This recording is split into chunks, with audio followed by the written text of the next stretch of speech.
Hello प्यारे बच्चों, मैं सुधा स्वागत करती हूँ आप सबका आपके अपने चैनल तैयारी ऑनलाइन में। आज की इस वीडियो में हम वर्कशीट 16 को सॉल्व करने वाले हैं। वर्कशीट 16 क्लास 8 का वर्कशीट है और आज का हमारा सब्जेक्ट है हिंदी। हिंदी में हम पढ़ेंगे दीवानों की हस्ती और ये वर्कशीट 14 सितंबर 2021 का है। तो चलिए बच्चों, सबसे पहले हम दीवानों की हस्ती पढ़ते हैं, उसके बाद हम इसका अर्थ जानेंगे और इससे संबंधित प्रश्नों के भी उत्तर देंगे।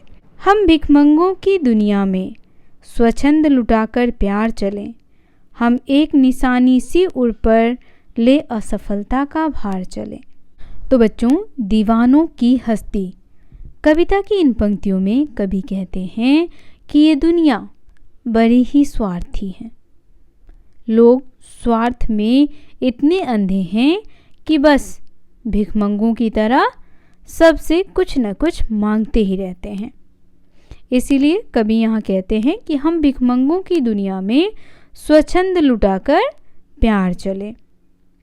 मगर कवि स्वार्थी नहीं है, इसीलिए उन्होंने स्वार्थी दुनिया पर बिना किसी शर्त के अपना अनमोल प्यार लुटाया है।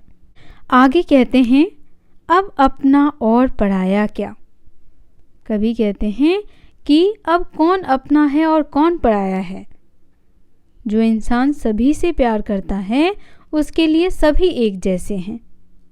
आबाद रहे रुकने वाले, और जो लोग एक मंजिल पाकर वहीं ठहर जाते हैं उनके लिए कहते हैं कि वो सुखी और आबाद रहें। ये आशीर्वाद कवि दे रहे हैं उन्हें। हम स्वयं बंधे थे और स्वयं हम अपने बंधन तोड़ चले। उसके बाद कहते हैं कि हम स्वयं ही इस सांसारिक बंधन में बंधे थे और हम स्वयं ही इस सांसारिक बंधन को तोड़ करके मुक्त हो रहे हैं। कवि इसी में खुश और संतुष्ट हैं। तो ये इन पंक्तियों का अर्थ हो गया बच्चों। अब यहाँ देखिए, यहाँ पे इसका व्याख्या भी दिया गया है। आप यहाँ से भी इसकी व्याख्या को समझ सकते हैं। सबसे पहले तो आप यह जान लें कि यह जो कविता है दीवानों की हस्ती, इसके लेखक हैं भगवती प्रसाद वर्मा। ये याद रखिएगा आप। और यहाँ व्याख्या दिया है, ये देखिए।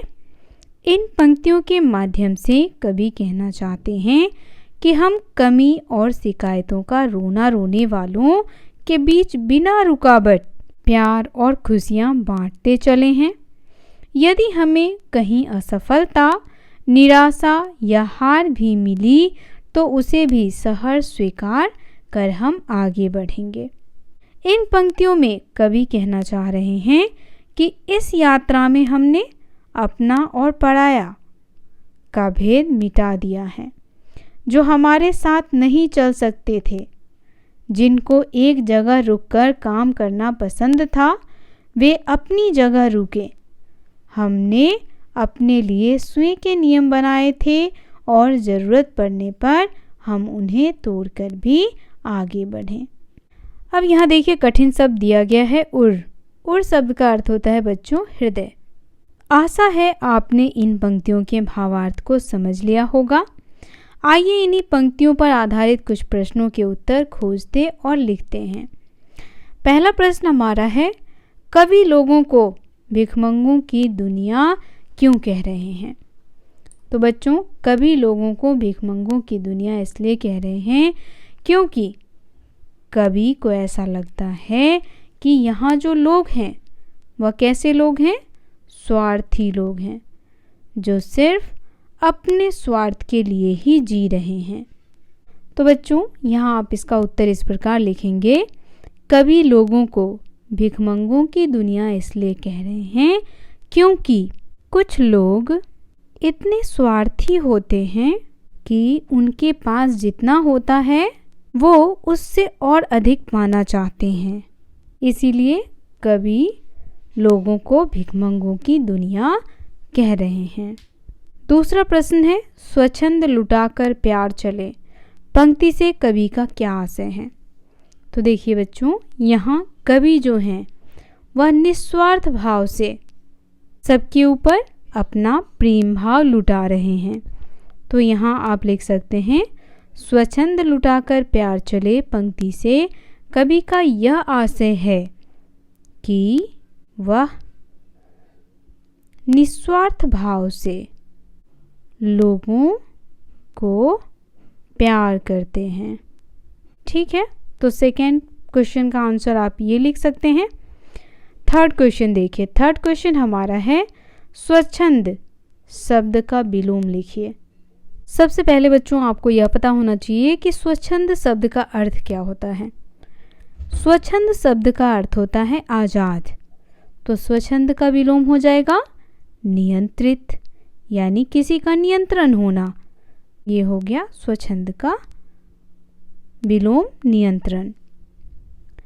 अगला प्रश्न हमारा है, उर शब्द के पर्यायवाची लिखिए। हमने अभी पढ़ा था, यहाँ देखिए सर्कल कर रही हूँ मैं, उर शब्द का पर्यायवाची हृदय होता है। तो आप यहाँ पे लिख सकते हैं हृदय। प्रश्न संख्या 5वां हमारा है, कवि किस प्रकार के बंधनों से बंधने और फिर उन्हें तोड़ने की बात कर रहे हैं। तो बच्चों यहाँ कवि जो हैं वह मोह, आप यहाँ लिख सकते हैं मोह या प्यार के बंधनों में बंधने और तोड़ने की बात कर रहे हैं। तो बच्चों आज का ये वर्कशीट यहीं समाप्त होता है। वर्कशीट आपको कैसा लगा आप हमें कमेंट करके बताना बिल्कुल ना भूलें। वीडियो पसंद आया हो तो इसे लाइक, शेयर और हमारे चैनल को सब्सक्राइब कर लें। साथ ही आपको अगर हमसे कोई भी प्रश्न पूछना हो तो आप हमें कमेंट करके अवश्य पूछें। मिलते हैं अगले वर्कशीट में, तब तक के लिए आप सभी का धन्यवाद।